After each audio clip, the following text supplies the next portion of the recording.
Natuma na sa balay guys. Never na mo rescue. Batayan. Budadol Rio 1. Space lang. Ganito ang nakikitang sitwasyon ngayon sa malaking bahagi ng Visayas at Mindanao matapos hagupitin ng Typhoon Tino ang rehiyon.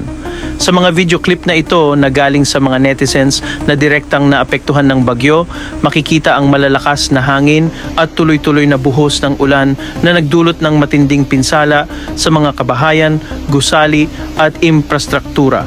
Marami ring kalsada ang hindi madaanan dahil sa baha at mga nagbagsakang puno.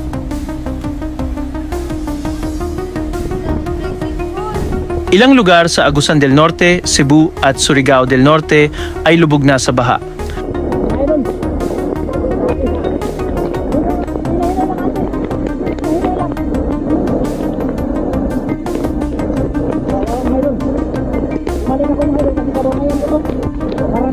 Sa Surigao del Norte pa lamang, mahigit 70,000 residente ang inilikas mula sa mga coastal at flood-prone areas bilang pag-iingat bago pa man tumama ang bagyo.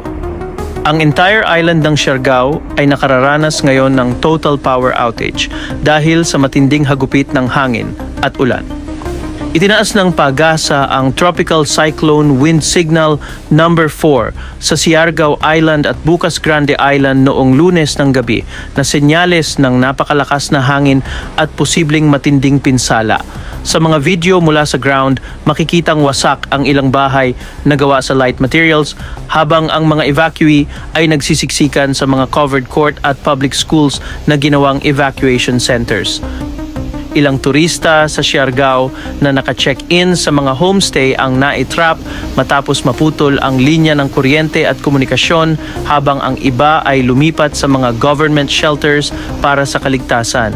Patuloy ang rescue at relief operations ng lokal na pamahalaan at mga disaster response teams sa buong rehiyon.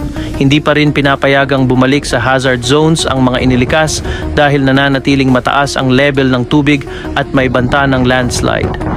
Habang papalayo si Typhoon Tino, patuloy na minomonitor ng mga autoridad ang lawak ng pinsala sa mga apektadong probinsya, kabilang ang Cebu, Surigao del Norte at Eastern Visayas kung saan libu-libong pamilya ang nangangailangan ng tulong at matagalang rehabilitasyon.